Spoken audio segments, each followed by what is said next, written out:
back to your website, where you say that you're one of the 99% of Idahoans not a member of the Good Old Boys Club.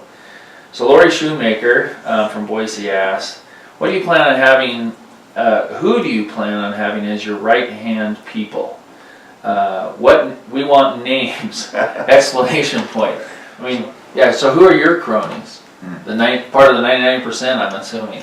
I haven't, maybe I think that's putting the cart before the horse a little bit. I haven't chosen, specifically who I would ask to come join my team. I think it's important, though, that you have a mix of different people. I think that if you surround yourself with yes men, you make a lot of mistakes, and that's the lesson we learned from the Cuban Missile Crisis and what Kennedy went through. You surround yourself with people and live in a bubble, kind of like what Governor Otter's doing right now. But people are telling you the ideas are great, but the results really aren't that great. So I think it's important to surround yourself with a mix, and you need to listen to the other ideas, and I think you need to designate at least one person in the group to argue the other side, to make sure you're properly considering the decision at hand. But I haven't chosen specifically who I would ask to sit at the table with. Okay. So one of the mantras of the Libertarian is to do no harm. If you become governor and use your pragmatic approach to how would things really be that different from what we already have? Tell us what the Bujak governorship would look like. We've talked a little bit about that, but let's throw this into the mix. You're probably not a fan of the one piece of Obamacare that we do have. How are you going to get rid of that? Well, a lot of people ask questions of me, as governor, what are you going to do to change Obamacare? Or what are you going to do to change the tax laws or whatever? And I have some ideas about what needs to change, or what I'd like to see change. Taxes need to be low and fair across the board and predictable, especially for small business. But a lot of what needs to happen, that needs to change, needs to be done by the legislature. They control how the tax laws are put together. They control what we're going to do with Obamacare. They control whether or not we're going to continue to adopt Common Core. So again, there's a cooperative component there. I may have my agenda where I'd like to see the state move as the chief executive, but it's going to be the folks sitting in the legislature that make those decisions. But don't you believe, in your heart of hearts, that there is kind of this ringmaster who is holding the chair and cracking the whip, and the legislature falls into place? We've seen the legislature be very reticent to even, they disagree vehemently with the governor, but they won't overrule him. They won't overrule his vetoes. The thing that comes to mind, and I wasn't as politically active back then, but when the governor wanted to do all these highways, and he wanted to tax everybody for this, and the legislature was like, no way. Of course, that's the death knell for them, and I think that's probably the big reason. But these talking points come down. When I was over in Boise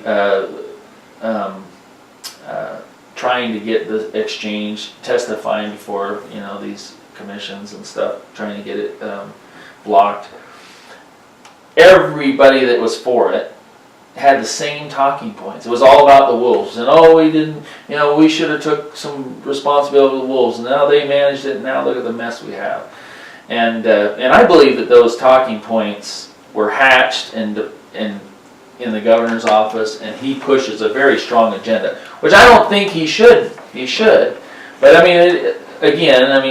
human nature, people have opinions, governors have big opinions, and I'm sure you have opinions. But how do we, don't you believe that that's kind of the way it's happened, and that if we did have a governor who had more of a liberty-minded approach, that he could let that be known, and not use force or any kind of blackmail. But it seems like, when I was there listening to these arguments, I just thought, these guys have lost it. There's no common sense. Well, and I think that you described part of the problem. And I would suggest to you that those talking points, that agenda, doesn't come from Governor Otter. It comes from people above him. And what I mean by that are the people that run the party. I have no doubt that when the Republican Party wants to push an agenda... You mean IACI? Well, Because the governor doesn't like the Republican Party. He didn't like the last chairman. I'm not so sure he even likes this chairman. He's pulled a lot of money out of the party, and it's gone, I think, to IACI. But IACI seems to be the people pulling the strings. Well, How are you going to deal with IACI and their,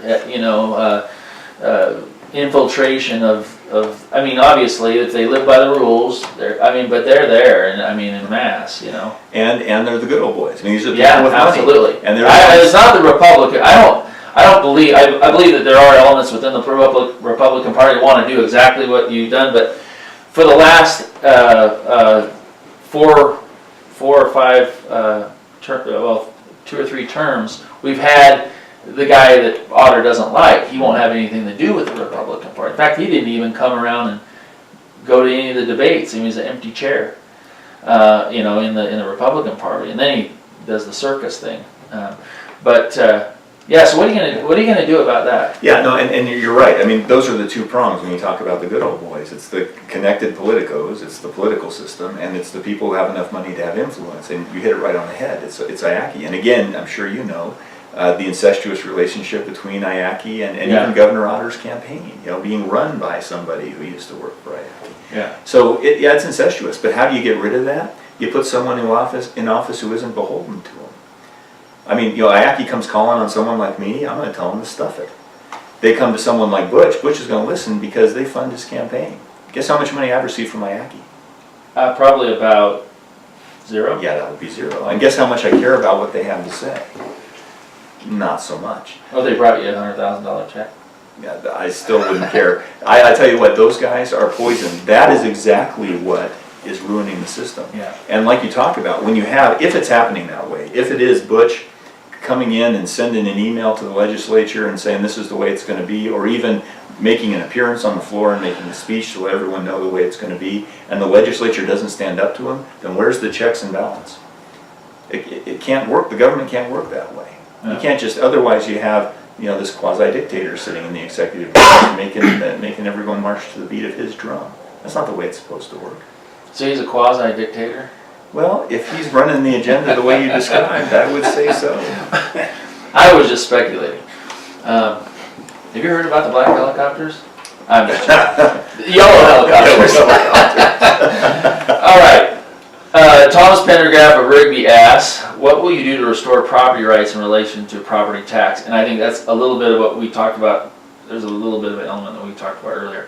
Is there a reasonable alternative?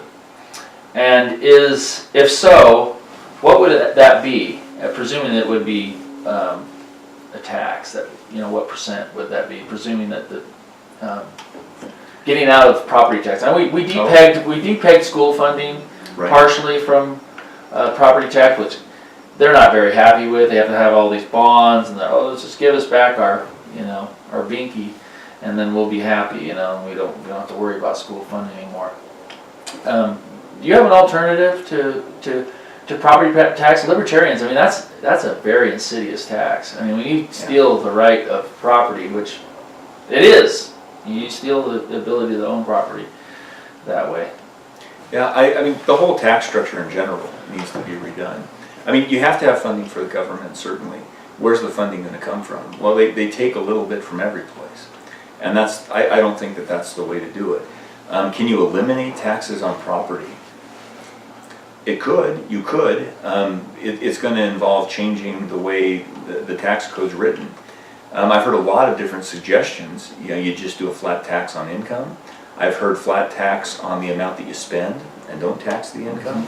So I think there's different ways to look at it. But whatever we do, the bottom line, and again, this is a legislative issue, is it's got to be low so people can afford to live. And by the way, government doesn't need as much money as it takes. Low, fair, so that you're not paying more than I'm paying, that the big business isn't paying less than the little business. And it has to be predictable. So maybe like a tithe.